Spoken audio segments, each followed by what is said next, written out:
एक ऐसी इंडस्ट्री जिस पर लेज और अंकल चिप्स जैसे मल्टीनेशनल ब्रांड्स कई सालों से राज कर रहे थे, वहाँ एक छोटे से कैंटीन से निकला एक इंडियन ब्रांड अपना 5,000 करोड़ का एम्पायर बना लेता है। ये कहानी है बालाजी वेफर्स की। ये कहानी है एक ऐसे सपने की जो एक बेहद गरीब परिवार में पनपा था। पर इन सब की शुरुआत कहाँ से होती है? तो चलिए चलते हैं 1970s में, जहाँ से इस बेमिसाल कहानी की शुरुआत होती है।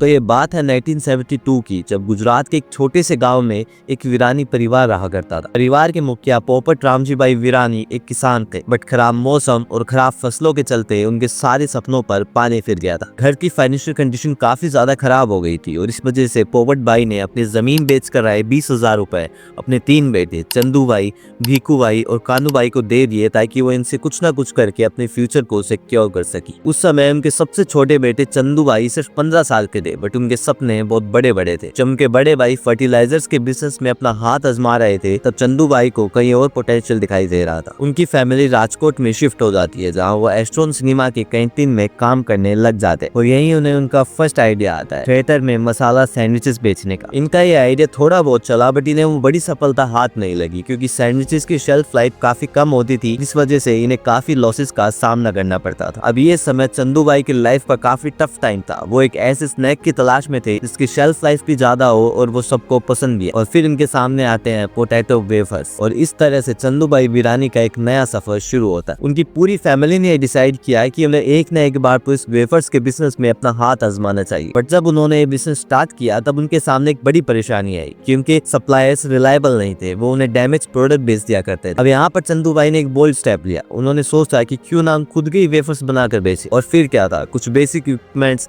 और अपने एक छोटे से टिन शेड के नीचे से वीरानी परिवार अपने खुद के वेफर्स बनाकर बेचना शुरू कर देता है। और इस वक्त किस्मत भी इनका साथ देती है, क्योंकि कस्टमर्स को इनके बनाए वेफर्स पसंद आने लगते और धीरे धीरे राजकोट के सारे मर्चेंट्स इन्हें ऑर्डर देने लगते हैं। अब इनके सामने एक दूसरी तरह की परेशानी आती है कि इनकी डिमांड इतनी हो चुकी थी कि ये उसे पूरी तरह से फुलफिल भी नहीं कर पा रहे थे। अब यहाँ पर चंदू भाई का जुगाड़ू गुजराती दिमाग सामने आता है। वो एक लोकल मार्केट में जाते हैं, जहाँ उन्हें एक फुल्ली ऑटोमेटेड आलू काटने की मशीन दिखाई देती है। अब वो सोचते हैं कि अगर ये मशीन हमारे पास आ जाए तो इससे हमारी प्रोडक्शन कैपेसिटी भी बढ़ जाएगी और हम हमारी डिमांड को फुलफिल भी कर पाएंगे। बट जैसे ही चंदू भाई ने इस मशीन की प्राइस पूछी, उन्हें इतना तो समझ आ गया था कि ये उसके बजट से तो काफी बाहर। बट उन्होंने यहाँ पर गिव अप नहीं किया। उन्होंने उस मशीन का पूरा सिस्टम समझा कि वो कैसे काम करती है। फिर मार्केट से उसके अलग अलग पार्ट्स लाकर उन्हें असेंबल कर लिया और मात्र 5,000 रुपए में अपनी मशीन बना ली। और उनके इस इनोवेशन से उनकी प्रोडक्शन कैपेसिटी डबल हो गई थी। अब बालाजी वेफर्स को सक्सेस सिर्फ इस वजह से नहीं मिली थी क्योंकि वो हाई क्वालिटी स्नैक्स बेचते थे, बल्कि उन्हें मार्केट की एक अच्छी समझ थी और वो हमेशा यूनिक स्ट्रेटेजीज का यूज करते थे। जैसे एक बार उन्होंने 10-15 लोगों को हायर किया, जिनका काम सिर्फ ये था कि उन्हें सभी लोकल रिटेलर्स के पास जाकर ये पूछना था कि बालाजी वेफर्स है क्या। अब जब बार बार लोग आकर ये रिटेलर से पूछते थे कि बालाजी वेफर्स है क्या, तब रिटेलर के माइंड में भी आता था कि यार बालाजी की डिमांड है, हमें वो बेचना चाहिए। तो फिर इन्हीं 2-4 दिनों के गैप में बालाजी वेफर्स का सेल्समैन उसकी दुकान पर आ जाता था। और अब क्योंकि बालाजी के प्रोडक्ट्स भी अच्छे थे, तो वो बिकने लगी और इस तरह से बालाजी वेफर्स पूरे मार्केट में छा गया था। अब इसके ही जैसे और भी कई स्ट्रेटेजीज है जिसकी वजह से बालाजी वेफर्स को इतनी सक्सेस मिली। तो चलिए अब उन स्ट्रेटेजीज के बारे में जानते हैं। Number 1, targeting rural areas and small towns. जब उनके लेज और अंकल चिप्स जैसे कॉम्पिटिटर बड़े बड़े शहरों को टारगेट कर रहे थे, तब बालाजी वेफर्स ने छोटे शहरों और गाँव को टारगेट करने का सोचा। चंदू भाई का मानना था कि ये बड़े बड़े ग्लोबल ब्रांड्स इन छोटे एरिया को बहुत ही कम टारगेट करते हैं और इसी वजह से वो इस मार्केट को कैप्चर करने के लिए बहुत तेजी के साथ उतरे। लोकल रिटेलर्स के साथ अच्छे रिलेशनशिप बनाकर और क्विक डिलीवरीज देकर बालाजी वेफर्स रूरल गुजरात में एक ट्रस्टेड ब्रांड बन गया था। इनकी इस स्ट्रेटेजी से एक तो उनका कंपटीशन कम हुआ और दूसरा ये उनके छोटे मार्केट को कैप्चर करने में मददगार साबित हुआ। Number 2, affordable pricing with A value proposition. Chandu भाई ने रियलाइज किया कि इंडियन कंज्यूमर काफी प्राइस सेंसिटिव होते हैं और इस वजह से उन्होंने डायरेक्टली हाई प्राइस लेज और अंकल चिप्स जैसे ब्रांड से भिड़ने के बजाय कम प्राइस में ज्यादा क्वांटिटी देना शुरू कर दिया। उनकी टैगलाइन भी थी कि मोर वेफर्स फॉर योर मनी। इस प्राइसिंग स्ट्रेटेजी से बालाजी वेफर्स घर घर में फेमस हो गया था, स्पेशली मिडिल क्लास फैमिलीज। इन्होंने पर आइटम अपना प्रॉफिट कम रखा, बट ओवरऑल हाई वॉल्यूम में सेल्स कर अपनी ग्रोथ को इंश्योर किया। सेम इसी मॉडल पर काम करता है वॉलमार्ट, जो आज $600 बिलियन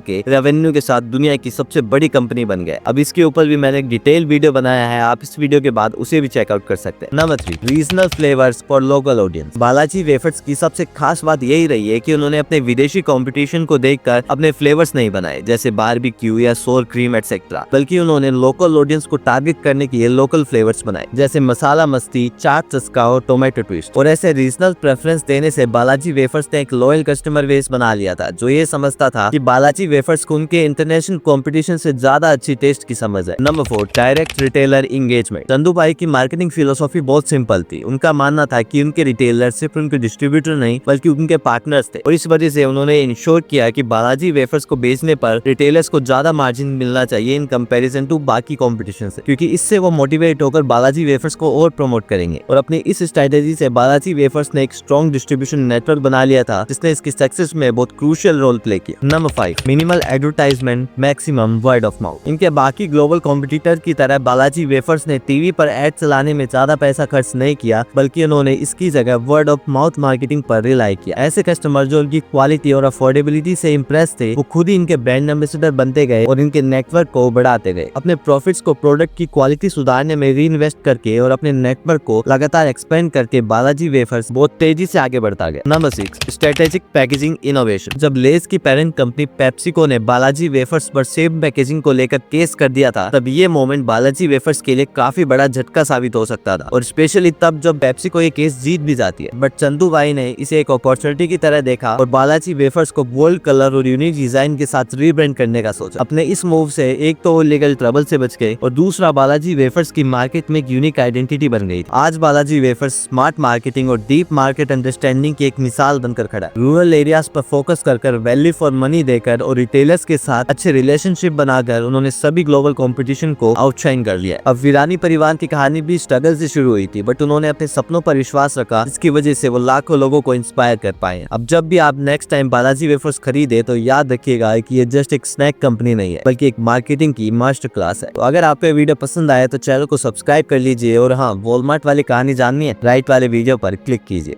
थैंक यू।